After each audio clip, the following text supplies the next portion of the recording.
Megastar సంచలన నిర్ణయం. త్వరలో అధికారిక ప్రకటన అని జెప్పేసి ఒక సంచలన న్యూస్ అయితే బయటపడింది. అసలు ఏంటనే విషయాలు మనం ఈ వీడియోలో పూర్తిగా తెలుసుకుందాం. ఫ్రెండ్స్, వెండితెరపైనే కాదు నిజ జీవితంలోనూ తాను అందరివాడు అని మెగాస్టార్ చిరంజీవి మరోసారి నిరూపించుకున్నారు. దశాబ్దాలుగా బ్లడ్ బ్యాంకు, ఐ బ్యాంకు ద్వారా లక్షలాది మందికి ప్రాణదాతగా నిలిచిన ఆయన ఇప్పుడు అక్షర సాయంతో పేదరికంపై పోరాడేందుకు సిద్ధమయ్యారన్నమాట. సో, ఉగాది పర్వదినం సందర్భంగా చిరంజీవి ఉచిత విద్య ప్రాజెక్ట్ అంటూ ఇచ్చిన హింట్ ఇప్పుడు 2 తెలుగు రాష్ట్రాల్లో హాట్ టాపిక్‌గా మారింది.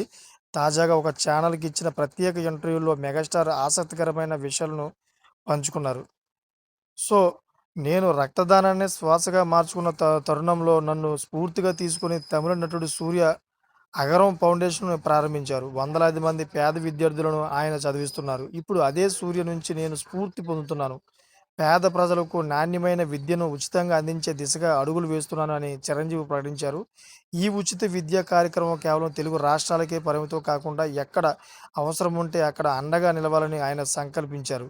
సో, రక్తదానం ప్రాణాలను కాపాడితే విద్య ఒక తరం భవిష్యత్తునే మారుస్తుందని మెగాస్టార్ బలంగా నమ్ముతున్నారు. సో, ఈ ప్రాజెక్టు రూపకల్పన విధానాలను గురించి త్వరలో అధికారికంగా ప్రకటించనున్నారు.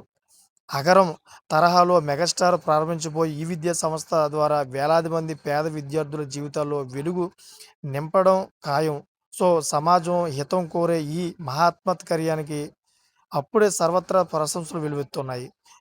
మెగాస్టార్ చిరంజీవి గారు కూడా ట్వీట్ కూడా చేశారు. ట్వీట్ చూడండి ఒకసారి. On this Ugadi, megastar Chiranjeevi garu announced that is next noble initiative will be to provide free education to the underprivileged అని చెప్పేసి ఆయన ట్వీట్ కూడా చేశారు. వీడియో కూడా ఉంది ట్విట్టర్‌లో, మీరు చూడొచ్చు. Thanks for watching friends.